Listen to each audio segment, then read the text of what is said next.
Okay, well, I just dropped my wife off for a spinal procedure, and I'm going over here to have somebody look at my truck while she's having her little deal done on her back. So I thought I'd talk for a minute about a strength article I'm about to write. Lately, I'm getting really big and strong, and I'm okay with that. I'm cool with that. I'm good, but I'm a little concerned about my stamina and my cardio and some of my other things that involve fitness. So, and when I think about fitness, I always fall back to what I learned in the military. You got to be strong enough to accomplish your mission. You got to have the stamina. You got to have the endurance. I always look back at military fitness as the gold standard for what you need to be. I always felt like military training back when I was in was lacking in weight strength. You know, there wasn't a lot of emphasis on weightlifting. You know, they would run 10 miles or run 12 miles. I mean, it was all running, and how many push-ups you could do and all that kind of thing. And then CrossFit kind of came along, and Ranger, Athlete, Warrior, and some of these other special operations strength programs.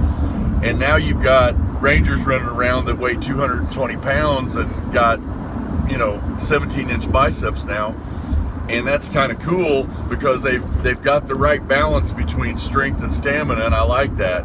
So what I came up with, as everyone knows, I'm a big proponent of Jim Wendler's 5-3-1 program. So I felt like I wanted to take something based on the 5-3-1 program and use it for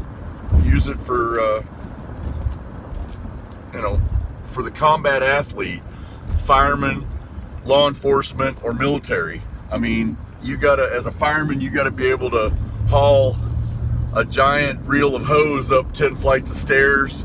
As a cop, you gotta be able to run, to engage in a foot chase, possibly fight a suspect, maybe get involved in an armed altercation, whatever. Military, it's all the above. You might have to pick up a person and carry them, etc. So the thing that I learned as a soldier and also as a Christian, when you get lost, the thing you do, whether it's military land nav or if it's your life, when you get lost, you go back to the last known point where you knew where you were. If I'm navigating from point A to point B and I get lost, I backtrack to the last known point where I knew where I was. Well, that's what I'm doing with this program. I do it on my job. I make rookie mistakes once in a while. The other day I did something that I kind of bothered me. I mean, I didn't get in trouble or anything, but I got frustrated with myself because I made a rookie mistake. And I said, okay, it's time to get back to basics. It's time to go back to the basics of the job of law enforcement and get back to training and working the basics.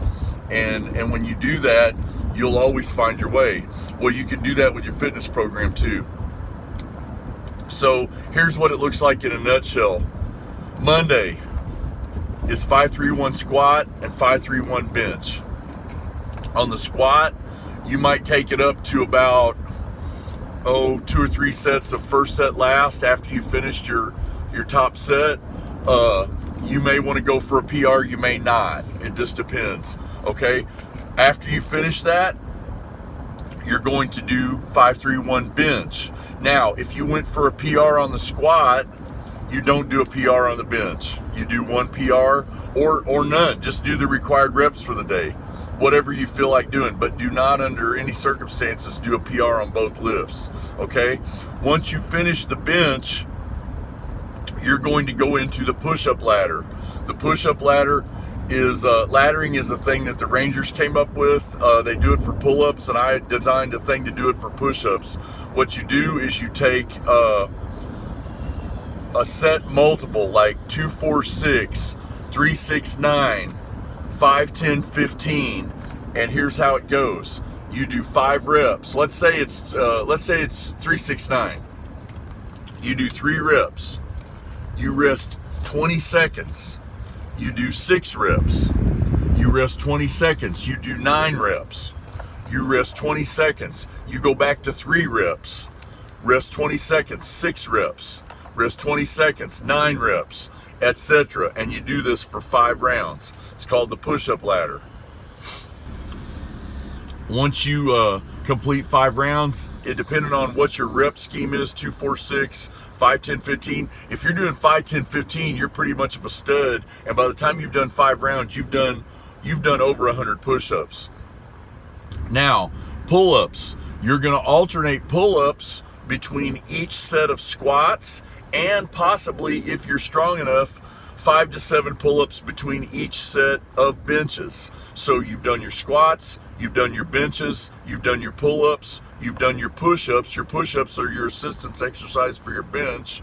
Plus that, push-ups are a great measure of military fitness. Okay?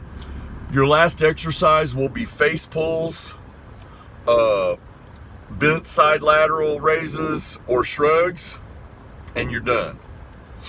Day 2, speed work and functional strength. You're going to run sprints, hill sprints, intervals,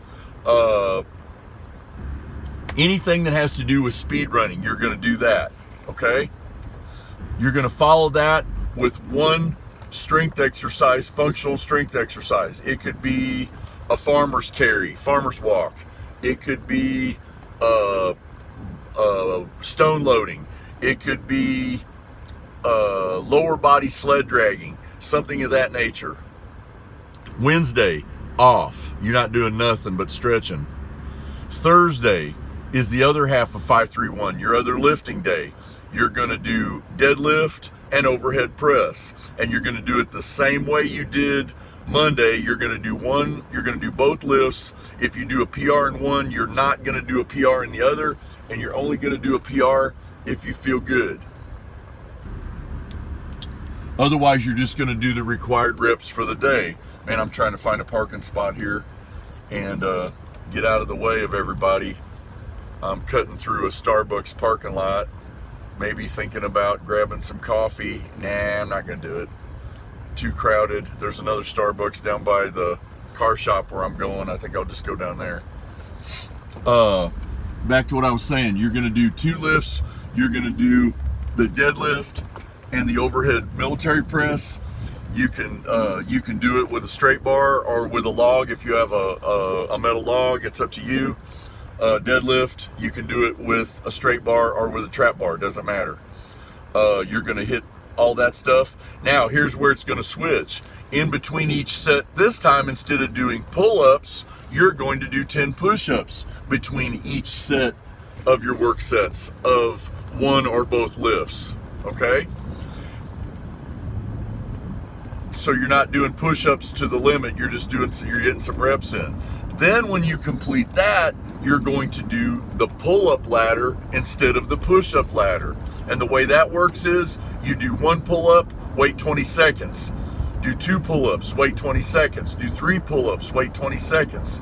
Do 4 pull-ups, wait 20 seconds. If you can get to 5, do 5, and then back to 1 again. And you're going to do 3 to 5 rounds of that for the pull-up ladder. Again, you'll do face pulls, bent side lateral raises, or shrugs as your accessory movement. And in this case, you can put in some hammer curls. On Monday, I neglected to mention you can also put in some triceps rope push downs if you would like. Okay, and that's Thursday. Friday, distance run. 1 to 3 miles to start. Once you get really good at this, you can do 1 to 4 miles, 5 miles, depending on what your fitness goals are. Okay, long run on Friday. Saturday is and also after your run, you can do a few more. You can do a little bit of functional strength if you want. Sledgehammer on the tire, tire flipping, whatever, but just go easy. Actually, no, I take that back. You're not going to do that on the long distance run day. On long distance run day, all you're going to do is run. On Saturday is a ruck march or a weighted vest walk. start off with 1 to 3 miles.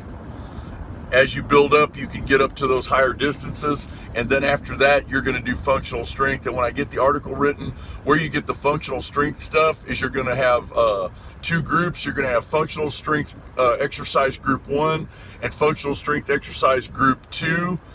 On the speed run day, you're going to take the exercises out of group 1.